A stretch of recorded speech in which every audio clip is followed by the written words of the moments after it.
Welcome into another edition of the Kevin and Jason Show, special edition Wednesday show, kind of merging our Monday and Thursday show here on the Kevin and Jason Show to bring you one special edition where we're going to go through the Cowboys.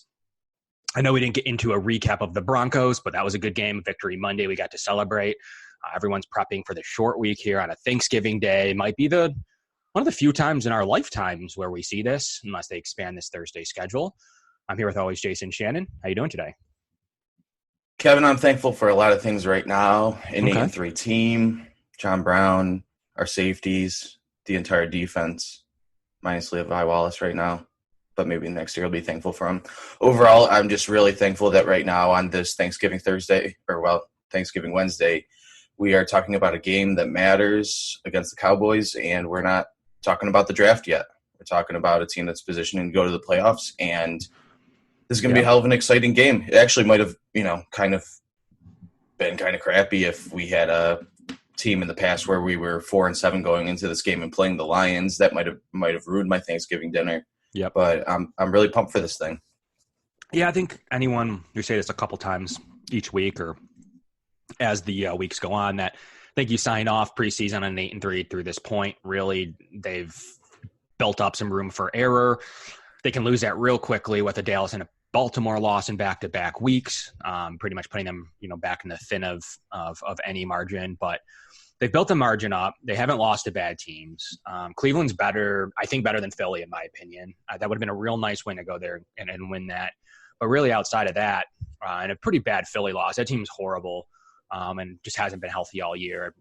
I know you have your own thoughts on that. Outside of those two games, though, Jason, they've played pretty good football, and most notably in the last 2 weeks, playing probably their best football. I know everyone's going to say, well, against bad opponents. Miami had been hot. They had been winning. They had beat Indy. And Denver was pretty much trolling the entire Bills fan base about, who had the Bills beat. We've played good teams close. We've got a couple wins. Our defense is really good. We have a good O-line. So it was another lose-lose game to where if you win that one, Jason, you don't really get any props. But if you lose it, everyone's going to say how bad you are, even though Denver was a good opponent. Yeah, we took care of business, which – we were winning, so I guess that would count as taking care of business. But I think, that close game against Cincinnati, the close game against Miami that I almost had a heart attack going to, these were definitely some of the more thorough performances that we've had for the year, especially this Broncos game. It never really looked in doubt. And I even though we were still getting trolled on schedule, and until we could beat Dallas, and Dallas is going to be 6-6, and people are going to tell us that's not a good team. So I'm not too worried about that. I'm just worried about taking care of teams when they're in front of you. And, beating Cincinnati by barely a score and close games against Miami weren't quite doing that. But I think the last 2 weeks have definitely shown a different team, a more efficient offense, a defense that's not, leaking big plays, especially in the running game. I think that just overall the team looks better and feels more like a legit team rather than that team you saw in the middle of the year, losing to Philadelphia, close game against Cincinnati, skin of our teeth in the opener against the Jets. Those are, now we're thoroughly putting teams away. And I'm excited to see this team rather than the one maybe 3 weeks ago against Dallas for sure. Yeah, definitely. And I think the interesting part about this game is you hit it on the head, what I wanted to touch on, and I've said it on a couple shows I've been on, that all of a sudden 6-5 Cowboys, you win that, and they're another team that can go in that 500 or under camp for this Bills team. Tennessee will probably end 8-8, so right now that's their marquee win, and I kind of knew it when they won it, that going down to Nashville and winning is a big deal in the AFC playoff race. Having the tiebreaker on them and Pittsburgh, which we can get to at the end of the show, would be huge. Most models say that if the Bills win just Pittsburgh alone, that it's up to 90% to make the playoff, Jason, just because they have a couple of tiebreakers. That's the only game you need to win. You can get around losing it, but if you win that game, you're in phenomenal shape. A game like Dallas will buy you more margin to lose that game. So that's exactly what they need to do here. Get a Cowboys team in a weird week, on a short week, with their owner calling out pretty much everyone on the team. I don't usually like that. Normally, I think they respond and like to shut the owner up if they like to do one thing. I hate this, that we got the Philly week on this too. We got all the Philly offensive players back for that one game, and then we had their rebound game. So that kind of sucked, and that's what it's looking like in Dallas. Are you worried about what's your opinion right off the top with Jerry Jones and his comments? And do you think the team responds generally to that, or just like, screw this guy? I don't really even like our coach. Where do you stand on that? Yeah, I don't know. I mean, Dallas fans are used to that at this point of having an owner like that, because most Dallas fans have had him as the owner for most of their lives, and this is sort of what he does, and this is what happens when your owner just assumes the GM job and has to act as both people. I see a lot of people saying that this is like a Jason Garrett firing game. Like, I don't think regardless of what happens, they're going to go and just fire Jason Garrett immediately, because they're still in the NFC East race as good as the NFC's been. Like, they can still lead the division after losing to us at this point. So I don't know. I don't think the team has responded terribly well to him, because I think that's a more talented than a 6-5 team. And in general, I mean, you can talk to anybody and they'll tell you that he's been running the most milquetoast offense in the league for a long time. So I don't really know, but I am scared of the team because, again, I go on this a lot. When we talked about Philadelphia, like, there are teams with just a certain amount of talent, or Cleveland for that matter, that, they have some game-changing players that if they have the right game, which they haven't been consistent this year, but if they have the right game, they can really break things open. Ezekiel Elliott hasn't been perfect this year. He's probably not worth the money he got in the offseason, but, I mean, he's a guy that can kill you. They have two, Pro Bowl-ish receivers at this point, and one of the best, quarterbacks playing the best in the league, an offensive line that was developed over years and years of spending first-round picks and, taking advantage of murder investigations. But anyways, they, those are, that's a talented team. And even if you look on their defense with the, maybe not Van Der Esch playing, but, Robert Quinn's, DeMarcus Lawrence's, the entire secondary is filled with talented players. I just think it's a team with a lot of talent. And even though that their coach doesn't generally put them in the best position to win every single week on Thanksgiving Thursday, like, who's to say that somebody's not going to show out? Yeah, absolutely. And I think that kind of finished the topic was on this entire debate is, I don't know, Jason, I think that if there is a time off of that loss that they weren't happy about, it might be this game Thursday on Thanksgiving, national TV watching in your home dome. I can't imagine a loss of the perceived Buffalo Bills, a team you've taken care of in the Super Bowl, and other times in your history. I don't know. I think that if there is a time that you get fired at 6-6 midway through the season, it might be right now.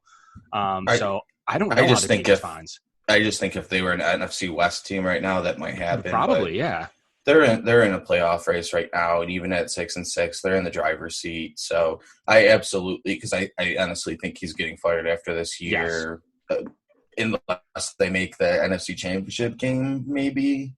But I do think that he's pretty much done. I think they're going to be going after the guy announcing our game in the offseason to go coach the team.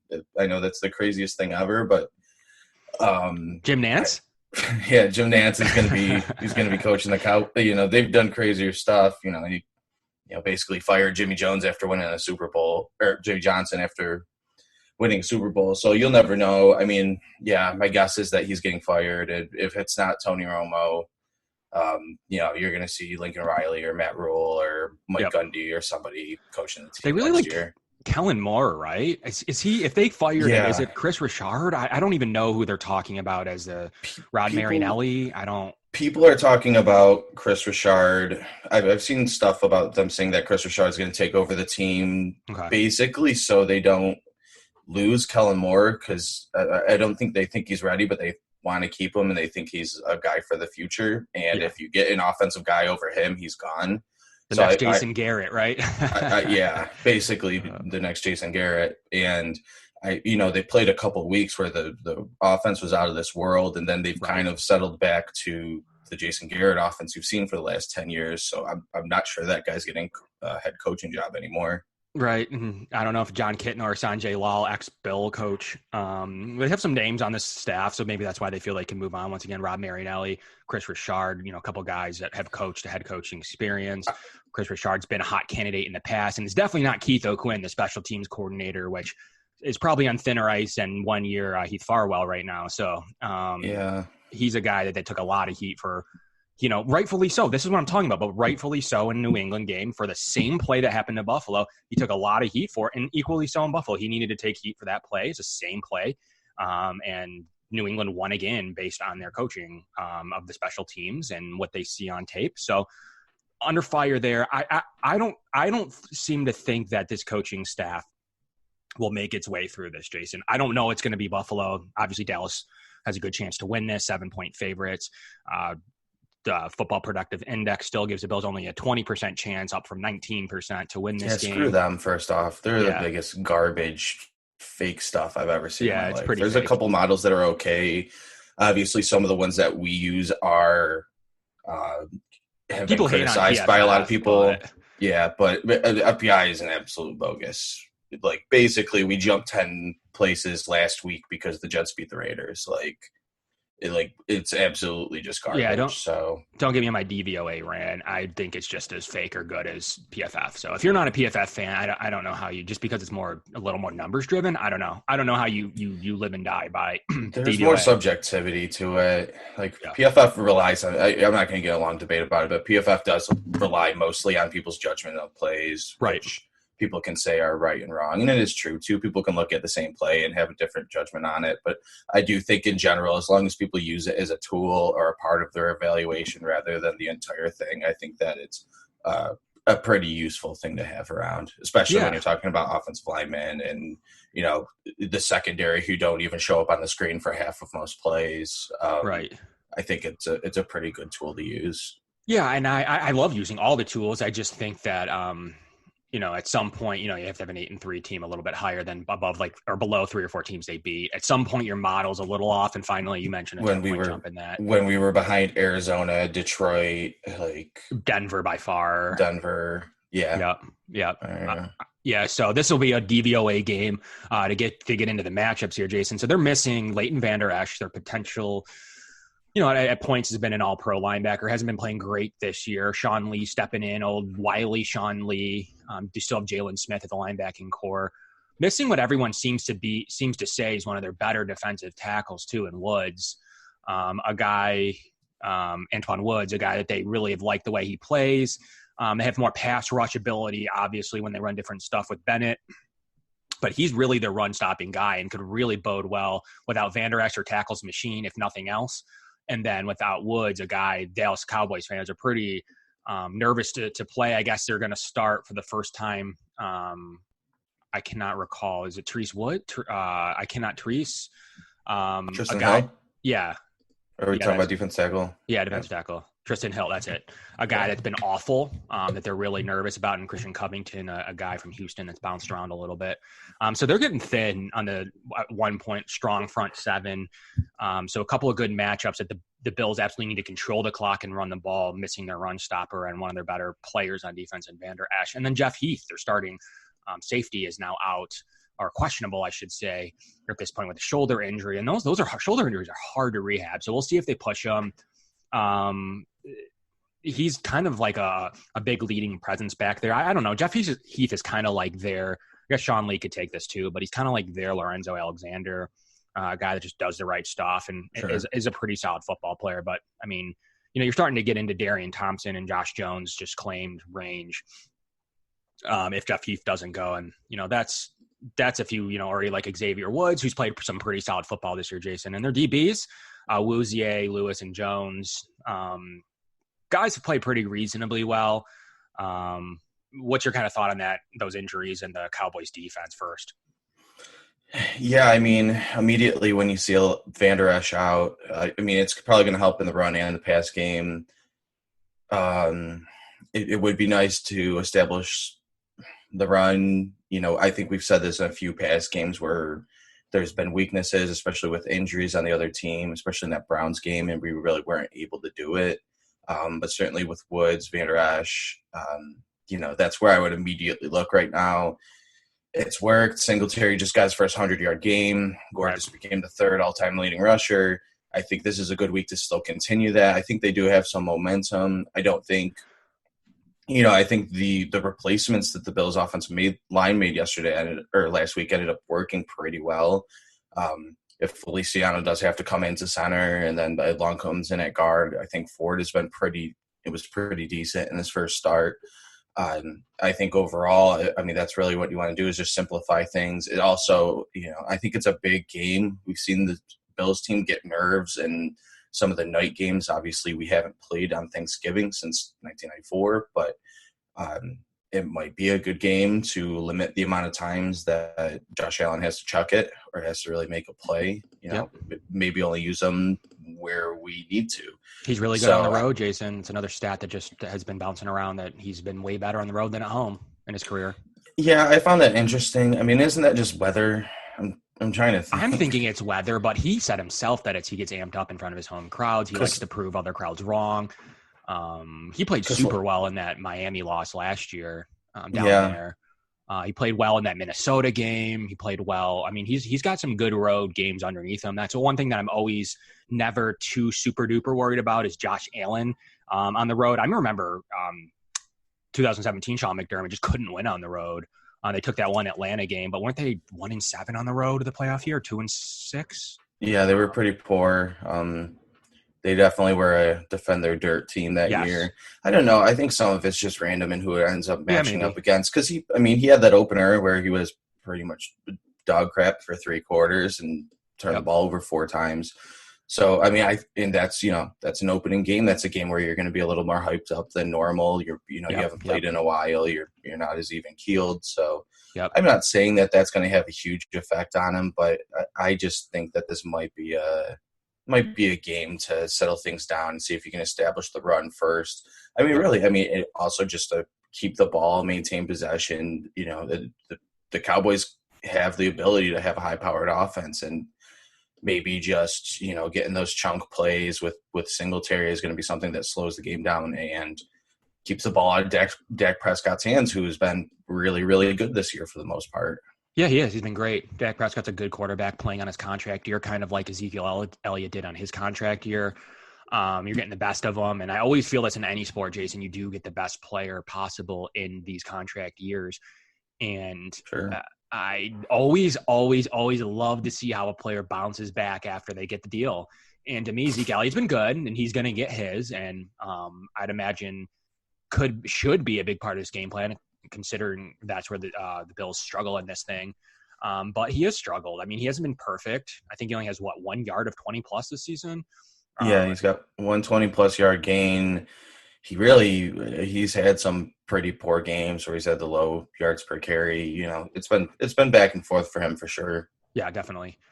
So that's an interesting nugget. And I don't know, you know what I found out, the other stat, one of the biggest eye-opening stats about the Cowboys offense, which we can transition to now, is how much they force feed Michael Gallup. Everyone's like, well, I'm worried about Michael Gallup. He's great. He's a good number 2 receiver, maybe one of the better ones in the league. I love that guy. We're not going to be able to stop him with Levi Wallace. And trust me, I have my issues with Levi Wallace, especially this season. So I like KJ a little bit more and would like him a little bit more in this game. But, Jason, he's only catching 60% of his targets. Dak Prescott absolutely loves to force him the ball, 46 catches on the year, as compared to a 70+% catch rate from Amari Cooper, who they, got shut out. It's almost like Dak takes the ability to force the number 2 corner into action. But that catch rate is pretty bad. If you're going to tell me that I can trade 40% incompletions in this game, I'll take it, right? What's kind of your thought on that? I mean, he's got an astronomical amount of targets so far in this NFL season. Obviously, he's going to get production when he's getting the ball, getting the ball thrown his way. I mean, that's any receiver's dream. Yeah, they really do force him the ball, and I think he's a really good player, and I think he's one of the better number 2s in the league. I liked him coming out of college. I wanted us to draft him. I thought he was a lot better than Zay, even though that was a different year. That's the kind of guy I would have wanted on as a number 2 receiver. Mm-hmm. Yeah, I mean, it comes down to how our cornerbacks play him, because the fact is, if he gets wide open, he's not going to drop the ball. I do think he's more of a security blanket. I think, they have their starting tight end was announcing Monday Night Football last year, and is one of the slowest tight ends probably to ever play football. Yep. And then the other guy's Blake Jarwin. I think he's, that's a creative player name. And Zeke's a good receiver out of the back. I wouldn't say he's Saquon Barkley or anything. I think he's missing a security blanket. I think that's pretty much how he uses them. And I mean, Amari Cooper gets thrown to when he's open. Yes. You see him streaking down the field. It seems like once a week where he's getting one of those plays. I just think they're both pretty good talents.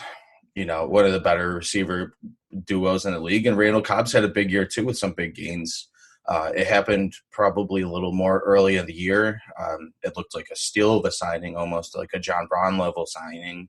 Yep. And then, they lost Gallup for a little bit and he didn't quite fill the void. But I just think in general, there's a lot to cover there. So I think there really are, I'm the least worried about White on Cooper if they want to do that. But I don't think it's going to be a game where White's going to be following Cooper around the entire game. I think he's going to stay on his side and stay where he is.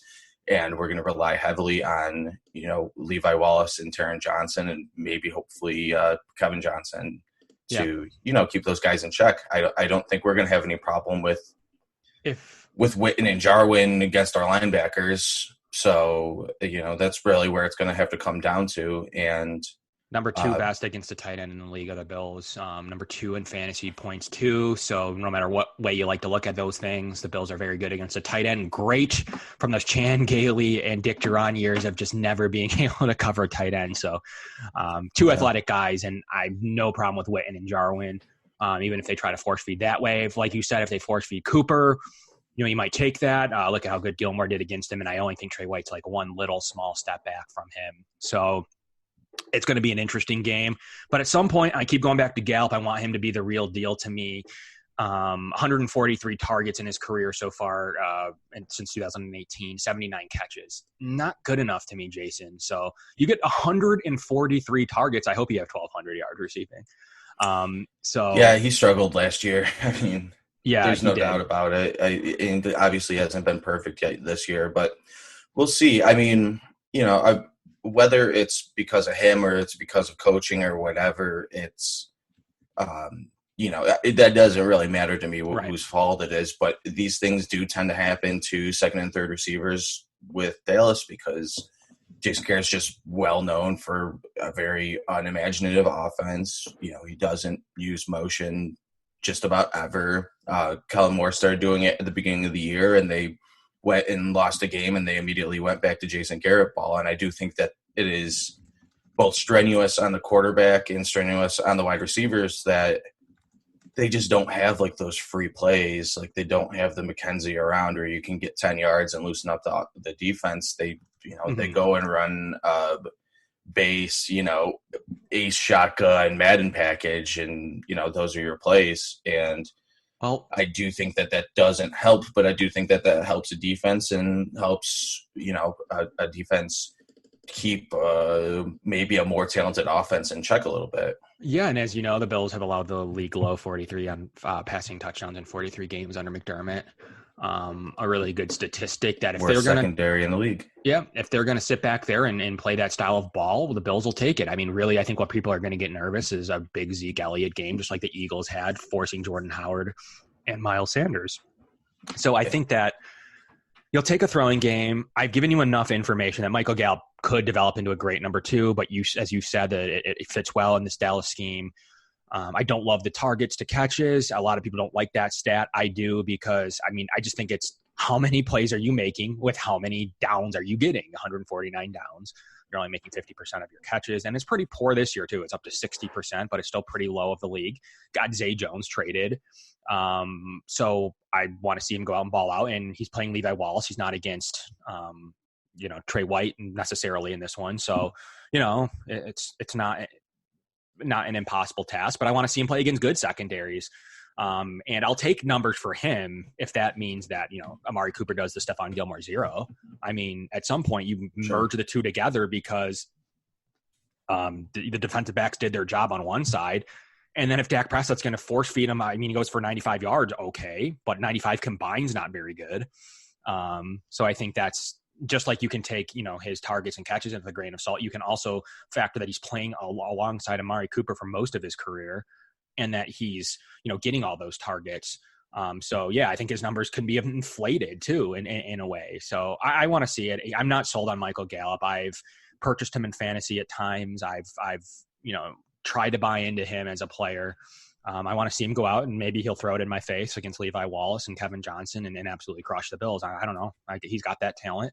Not John Ross to me. So I think he's going to be able to do that. So it's a key to this game. Can the Bills shut down not only Cooper, but can they get enough coverage on Gallup, Jason? At the end of the day, what's the keys to the game defensively for the third-ranked Bills defense, who by and large really is a top 3 defense, and the gap between them to me and Denver and Dallas, who we saw the 4th-ranked defense last week, was big. So what's the keys to this third-ranked defense continuing to stay top 3? I think that they've definitely gotten more out of their pass rush in the last few weeks, even when just rushing 4. And I think it's made a huge difference. I mean, the secondary, as we know, can be self-sustainable and they can just do the job themselves even with no pass rush, but it always helps. So, I want to see those guys get there. I want to see Jordan Phillips continue to get to the quarterback in whatever miraculous way he figures out how to do it. Ed Oliver started getting going that way too. It's really, both things that I'm talking about are coming down to the offensive line for the most part. Obviously, they have a super talented offensive line. They get lauded for it every year, and for a good reason. They have some Travis Frederick's probably one of the best in the league. Tyron Smith, Lyle Collins. They're going to make a big difference, and we got to see if we can get to the quarterback after, against them. And then, obviously, Zeke Elliott, if he gashes us, if he runs for 160 yards, we're probably losing the game. And I just don't want to be frustrated by him. I want to see just good football fundamentals. I want to see gig tackling. I want to see people getting to him. I don't want to see him slipping through tackles in the backfield, which happened a few times last week. I would like to see, as much as I don't always believe in just effort and lunch pail and grittiness to get you to wins, I think that's what it might take against a really good offensive line and against a really good running back. I think that we need to see a gritty Thanksgiving performance, and even more than the receivers. Yeah, I think the running game, and I think just making Dak feel uncomfortable are going to be the 2 biggest deals for our defense for sure. Yeah, no doubt about it. You're right. The pressure's been good. I think they're 7th in the league in sacks now. They've had a really good stretch. And it was one thing I was saying the Bills are missing from being a top 3 defense like the San Franciscos of the world is, well, they don't get turnovers, which is fine. Could mean you're playing good defense still.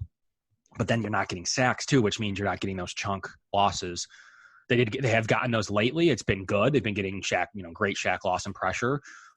Jordan Phillips is cleaning up anything. He's got the benefit of playing to me with a pretty decent defensive line.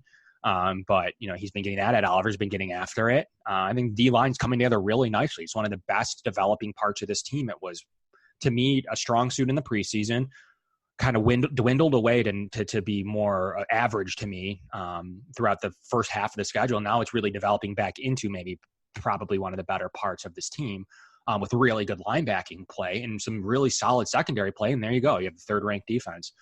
I need that pass rush to get to Dak Prescott. He doesn't get a sack a ton. Still need to make him throw it. Still need to get in his face. And I'm going to take my chances that if they're getting pressure, they're able to win this game. I'm going to take my chances that Zeke Elliott's the one that needs to beat the Bills. And if Zeke Elliott's going to sit back on prime time and not really care and just do his minimal effort thing that he's kind of shown at times this season specifically, I think Bills have a really good chance. If he goes out and balls out on national TV like he can and his talent lets him, I don't know. It's going to be a tough day for the Buffalo Bills. To me, it's Zeke Elliott. Dak Prescott's going to get his. He's going to get his in most games. But if he gets his and Zeke gets his, you're in trouble. So that's why, to me, shout out Zeke Elliott, make him throw and get ahead, get a lead, get a lead in this game. And I think that's where Dallas has been poor.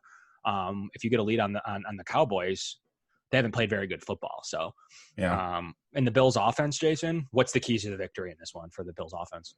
I think that they need to score early. I don't think they can be playing from behind in this one. Because the Dallas offense will compound that sort of problem, and we can't go down 2 scores immediately. So I think of the first couple drives, I think they should play smart football, don't turn the ball over immediately, and establish Singletary and Gore to an extent. I think that's going to be, those guys touching the ball 65% of the times. You get a Beasley first down, he's going to be pumped up.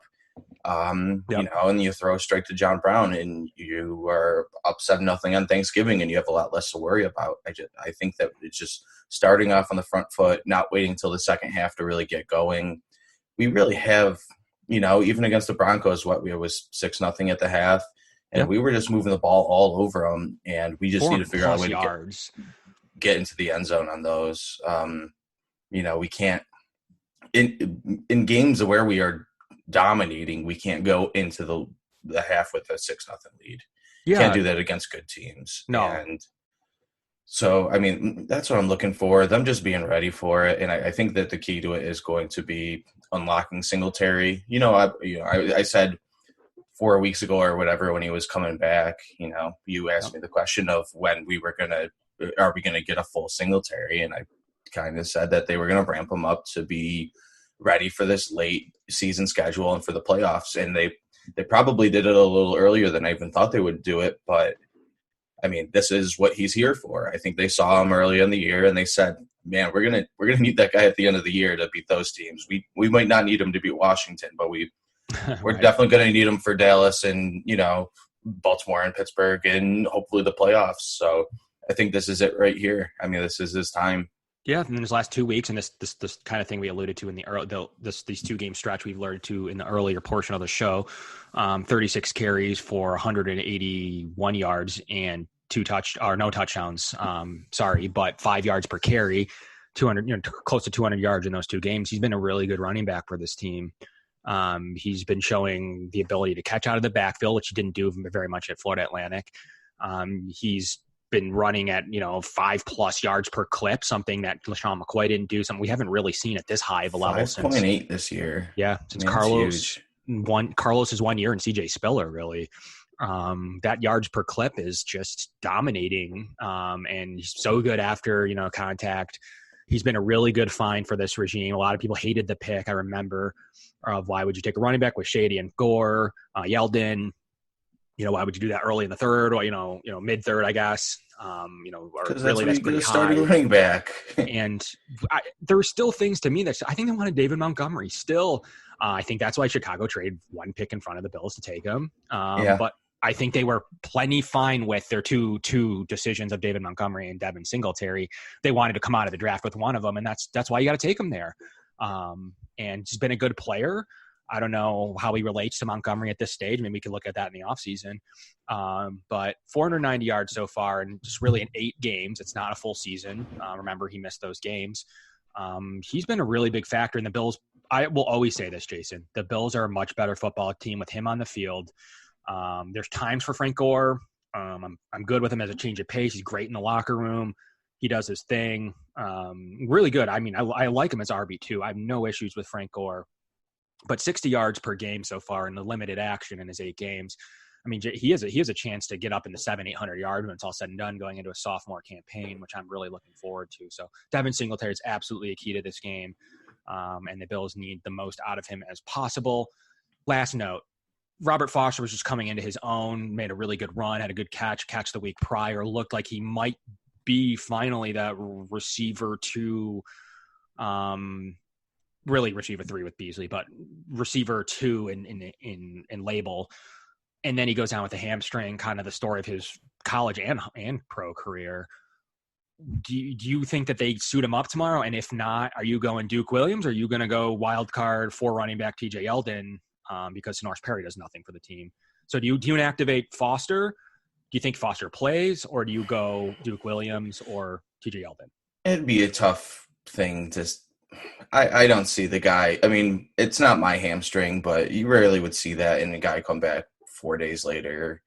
That thing's still going to be sore. There's still a high chance of re-injury. It is. Hamstrings just are one of those things that until you're 100%, like you're not, you have such a chance of re-injuring that thing that I don't think that they'll suit him up. I mean, they've had reluctance even when he was healthy or half healthy earlier in the season to actually suit him up. So I don't think they would do it at this point. You think he takes the 10 days? Yeah, I people argue about like, oh, well, if he's ready for this game, like the extra 7, it takes time to heal stuff, like, and I think that the extra 10 days will help a hamstring injury immensely. So okay, we'll see. I think that Duke Williams should get the shot. I think he got a very limited shot. I still think that he's a guy that can contribute for the team, and there's still formations and plays that I see where it's just like that big presence would be such a helpful thing, because again, like I say it every week, I think Beasley's been really, really good, but I think when you have formations where it's just him and John Brown on the field, I think you are limiting yourself in terms of what you can do offensively. Yeah, and right now, and like if you look at what the yards that the Bills are gaining right now, the best 2 lineups are basically Singletary, Brown, Beasley, Knox, and McKenzie. Yeah. And then the second best lineup in yards gained is the same exact one, but with Cody Ford. So it's, that's our best lineup right now. We should be playing this 11 personnel. And I think McKenzie's done an okay job, but again, yeah, I don't know. Cause I'm not positive that Duke Williams would be that much better than McKenzie. Obviously they bring separate things right now, and maybe they just want the team speed. They bring different things. Yeah, definitely. But and that's why I just wish that we had that different thing on the field, especially in a red zone, especially for a team that's, after, being the best red zone team in the league, struggles when it gets, past the opponent's 40 at finishing these drives. So, yeah, I mean, obviously I would love to see what he brings rather than Sonoris Perry, who's, we're going to play. That Duke Williams shoulder injury, just like Robert Foster's hamstring, I think just absolutely ruined this season progress for Duke. 26 years old, he's still 6'3", 225, still has time to do this. This isn't like, although, he's a little bit older, he's still got plenty of years to develop. I think it's his time. I think you see him active on game day. It's clear that they prefer Sonoris Perry over TJ Yeldon. They don't like to overload one room either. So I still think that it's going to be a 1-for-1 swap with Robert Foster to Duke Williams. Isaiah McKenzie can take back those deep shot routes or those speed routes from Foster. So I think that would work.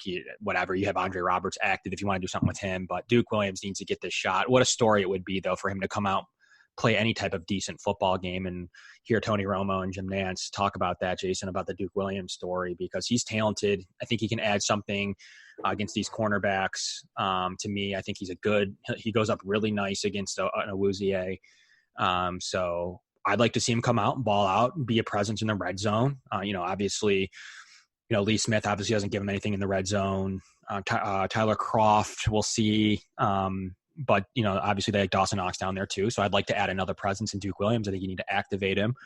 I would activate TJ Elgin over Sonoris Perry. This is Thursday football with the nation watching. I don't think you need to have that extra special teamer who we've broken down as a 56% special teamer who's affecting two plays a game at most on a positive level. If he makes all the plays. If he makes the right plays. That's if he makes the plays in the playable conditions, which they haven't been very good. They've been good in kick return because Andre Roberts is pretty good at returning. Yeah. They're not a good special teams unit in totality. So I would like to see Duke Williams active. No brainer to me if Foster can't go.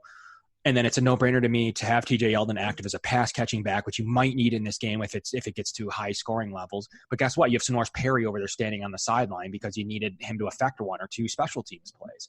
Jason, I don't know. I mean, at some point, you got to do it. And I think there's no better time than tomorrow. It's not going to happen. It's a pipe dream. But sure, yeah. Duke Williams at minimum. It's Thursday football for the whole nation. Bring your best offense. You got guys that can cover kicks at least as well as it's being covered. I mean, you activate 10 DBs every week. I'm also not because Hoyer's on special teams, Jason. This generally doesn't get considered, I don't think, much on active rosters, but like with this Thursday game, TJ Yeldon and Duke Williams are also fresh. Like they didn't just play 4 days ago, so I don't know if that's going to be considered or whether you would even see a Sweeney come in for somebody or something like that. I I think those are things just to think about. They don't generally happen. I think you generally try to go with, your guys, but it's something to consider just with tired legs, and maybe this is the week where maybe they would make that decision, but we talk about it most every week, and it usually doesn't happen. But I think we could see Williams on the like for like swap. You never know. I think that Sonoris Perry is probably playing until we cut him. So yeah, someone made a good point. Why would you even have him on the roster? I don't know. I mean, maybe different game plans, a more defensive game. This isn't going to be it to me. Maybe it is. I think there's reasons you could have him, and maybe you do cut him after this game. You don't need to cut him right now. Maybe I just sure cut him. Sign an offensive tackle, Chantrell Henderson, Jared Valdir. I don't know. I don't care. I'd take that over Sonoris Perry. I'd also want to play TJ Yeldon over Sonoris Perry tomorrow. So because Yeldon wouldn't be that big a part of a plan. I just get worried if we get a situation where Singletary gets hurt, and it's all Gore. It just seems like all Gore would be like a recipe for, unless you were killing out a game where your offense would probably not move very well. He's a game killer. And like, once again, you mentioned it against the Washington, stuff like that. Yeah, sure. Not in this 5-game stretch though. No. Earlier in the year, perfect. Yeah. I don't really care if Sonoris Perry even has to take carries, even though he fumbled. I just think that Yeldon does one thing particularly really good. And if you're down in a game and you don't have Singletary, I think that's a great time to be able to have someone like TJ Yeldon. But okay, you want to have Sonoris Perry, it is what it is. I disagree. So the last note of Nugget is Morse limited again. Hand looked fine on the sidelines, just decided to rest him. To me, it looked like they were resting him for this game. Do you agree, or do you think it's another Feliciano Long game? I think they were just waiting, because wasn't it like his snapping thumb? Was that the deal? Like he looked like 3 times he was doing like air snaps. So it looked like he was definitely eligible to go. It's the second time this has happened where they take it careful with him. He was eligible to return in an emergency situation. So doesn't that show you that he probably plays? Okay. I would guess that the only reason that he wouldn't play is to give him the extra rest. And I think the fact that they played pretty well without him last week probably puts in their head that they're able to do that, rather than figuring that out for the first time and being like, oh wow, we have to play long and forward for like pretty much the first time for an entire game. Mm-hmm. But I think now that they saw the line like that, and it performed pretty admirably against a defense that's supposed to be pretty good, and had been good all year, I think that they saw that and they thought, well, if it's on the line, maybe we can lose them. I think you lose a lot by sitting Morse out. So I think if he has the ability to snap the ball and do 3/4 of the stuff that he's able to do, he's a gamer. He's going to try to play. I mean, it's not a concussion. They have the choice whether to play him 75% or not. I have a feeling that he'll play in the game, but you never know. The only downfall to that is the inactive list. So if you have to inactivate Butker, and I think that a Morse adds to significant depth, so you can scratch a guy like Ike Butker. Because then your backups are Butker, and you're gonna not. I mean, you don't have anything there because obviously there's no more. They've since moved on from Connor McDermott, so really they're only down to 9 offensive linemen. So the deep unit to me is not terrible, but Ryan Bates like Butker is a lot different to me than having a decent swing guy like Long being able to do a lot of stuff behind him. You're already out in Secchi, so. I think that depth is just as big of a problem. But then again, if you inactivate Butker and Morse doesn't look good or is hurt or can't go at some point, you're down to just one offensive lineman, really just the versatile Ryan Bates. So you're taking a little risk with your inactive lists. Really, you're bartering a guy like Jaquan Johnson. And if you're going to activate Sonoris Perry, to me, maybe you need to sit down Jaquan Johnson and have an extra offensive lineman. I'd rather that with Morse. Than scratch more. So we'll see what happens. These are the decisions that normal teams have to make, and fortunately we really haven't had the injuries to have to do this all year. So arguing about rookie special teamers or bad running back special teamers. We've generally had the roster at our disposal, and still do. Yeah, still do. For the most part, yeah. And Secchi should be back somewhat sooner. He would have IR'd. So you might see him in either Pittsburgh, close to the Pittsburgh game. So good news. No offensive tackle move made. Usually they get a little squirrely on the O-line, carrying 10. So, all that's good news, Jason. So it's time. Score predictions. What do you got in this and why? I don't I think that, I'm pretty 50-50 on it, but I'm going to take Dallas in this one. Okay. They're the home team. I think they're a little more of the talented team. I think that they had the pressure put on them in a serious way by their owner / general manager. And if they really want to play for their coach whatsoever, they're going to come out in this game and try to do what they can. I think that our vulnerabilities against the run are going to be probably exposed a little bit. I think it's a difference between Elliott and, playing against Royce Freeman and Philip Lindsay. So a lot of people call the best duo in the league, though. Yeah, but the two, he's way better than both of them individually. So yes. He's going to be as talented as anybody we've seen in the league. And the way that Saquon Barkley has struggled this year, like, he's probably the best running back we're going to see. So I think that may happen.